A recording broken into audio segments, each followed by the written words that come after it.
Bienvenido, doctor Manuel Atienza. Muchas gracias. Doctor Manuel Atienza, quisiera que conversáramos acerca de cuál cree usted que son los principales aportes que desde la argumentación jurídica se da a la construcción teórica del derecho, sobre todo desligándolo un poco del poder.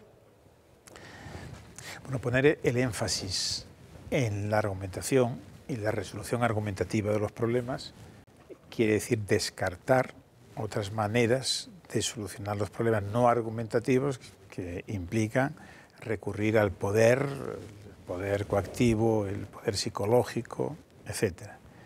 Diríamos que la idea de fondo, por así decirlo, es que el derecho consistiese lo más posible en argumentación y lo menos en imposición, sabiendo que de todas formas esto solamente puede ser un ideal regulativo, porque el derecho siempre contiene un elemento de coacción, ¿no? Y la principal aportación de la teoría de la argumentación a la filosofía o la teoría del derecho, pues yo creo que es precisamente la de volver operativos muchos elementos, muchas construcciones que se han ido haciendo en la teoría del derecho contemporánea, por ejemplo, la teoría de los enunciados jurídicos, la teoría de las razones para la acción, la teoría de las fuentes, la teoría de la interpretación. Entonces, eso que a veces estudiamos de manera, diríamos, más o menos abstracta, pues a través de la argumentación vemos cómo eso incide en la práctica y cómo a través de la argumentación estamos ofreciendo esos elementos a los juristas teóricos, a los juristas prácticos, perdón, para que argumenten, ofrezcan, diríamos, sus argumentos como jueces, como abogados, etcétera. ¿Cuál cree que es el papel que cumple la función judicial dentro de la construcción del concepto de derecho? Bueno, el juez juega naturalmente un papel muy destacado en el derecho, hasta el punto de, como sabemos, ha habido definiciones del derecho, las que se suele llamar concepciones realistas del derecho, que identifican el derecho con lo que hacen los jueces, se dice los jueces y otros operadores jurídicos. Esto es innegable.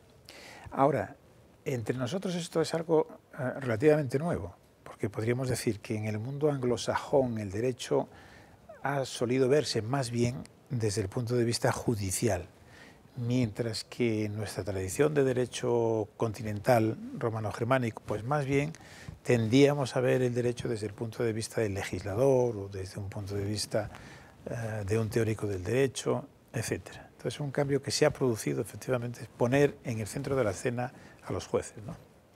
Y siguiendo con el tema de los jueces, ¿cree usted que existe una tensión entre la vinculatoriedad del precedente y la autonomía judicial?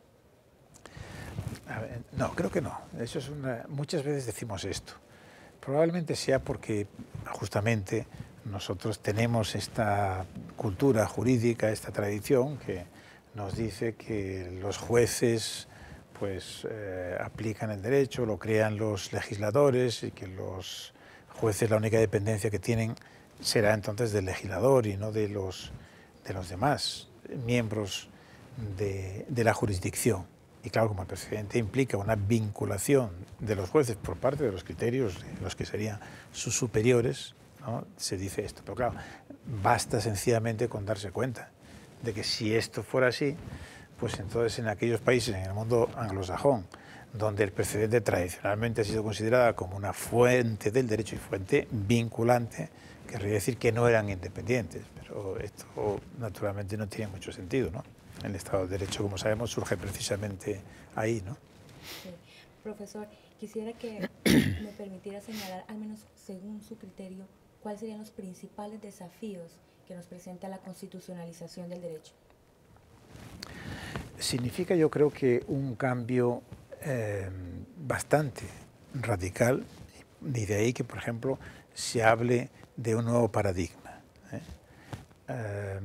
Resulta que, por ejemplo, así como durante la época de lo que se suele llamar del Estado legislativo de derecho, el legislador era el soberano, es decir, el señor del derecho, etcétera, etcétera, eso ha cambiado, pasa a serlo la Constitución.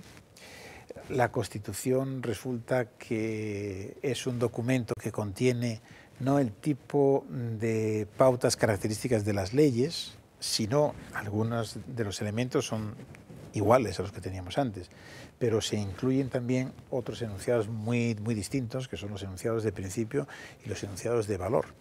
Y entonces esto obliga a la hora, por ejemplo, de motivar las decisiones por parte de los jueces, pero por este papel central que decíamos que cumplían los jueces en el derecho. El cambio en las motivaciones de los jueces se traduce también en cambios, por ejemplo, de los abogados a la hora de construir sus alegatos, lo mismo a la hora de plantear la doctrina jurídica, etcétera, etcétera. Entonces esto significa un gran cambio, porque los jueces tienen una mayor dificultad, diríamos, para argumentar. A partir de reglas se suele decir que argumentar esencialmente es una cuestión de subsumir. El hecho tiene sus dificultades, a veces se presenta como si fuese una cosa mecánica y muy simple, sabemos que no es así, pero en fin, en todo caso es algo argumentativamente más simple que cuando lo que tienen los jueces, o mejor dicho, cuando además de esas reglas tienen principios y valores. Entonces se suele decir que con principios y valores hay que ponderar. La ponderación es un procedimiento, que a mí me parece que es un procedimiento racional, mejor dicho, que existen pautas racionales. El que de hecho luego los jueces que tienen que ponderar la sigan o no es otra cuestión. A veces la siguen y a veces no la siguen. Pero en todo caso es un procedimiento más complejo. Es un procedimiento que da un mayor poder a los jueces. Y entonces esto nos explica también el porqué, el protagonismo que hoy tienen los jueces, los sistemas nuestros, ¿no?, basados en el derecho continental, y efectivamente es una novedad con relación a otros tiempos. Ese nuevo reto que usted nos menciona implica necesariamente la formación de estos juristas en estas mismas perspectivas, ¿no? Y quisiera por eso preguntarle qué opinión le merece la apuesta que la Universidad de Santo Tomás le ha hecho a la creación de una maestría no enfocada en una especialidad, sino maestría en Derecho. Pues a mí me parece bien, que con eso, en eso se aparta, yo diría, a lo que creo es la tendencia en las universidades españolas y por lo que yo veo en la inmensa mayoría, ¿no?, de las universidades en el mundo latino y en otros mundos, donde se piensa que lo que hay que hacer con el jurista, con el estudiante de posgrado, es más bien especializarle en ciertos campos concretos. Bueno, por cierto, no digo que no, naturalmente tiene sentido, maestrías dirigidas al que va a trabajar en tal campo del derecho.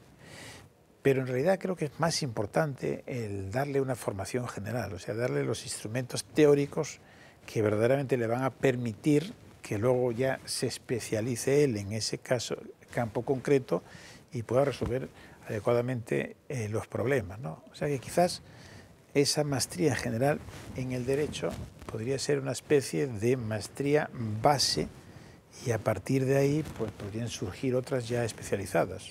O también otra manera de presentar las cosas, pues si es, por ejemplo, una maestría, diríamos, de 2 cursos o algo así, el primero podría estar centrado en las disciplinas generales, teóricas, y luego ya en el segundo curso podría dar lugar a diversas especializaciones, ¿no? Así que me parece que es un planteamiento adecuado. De acuerdo.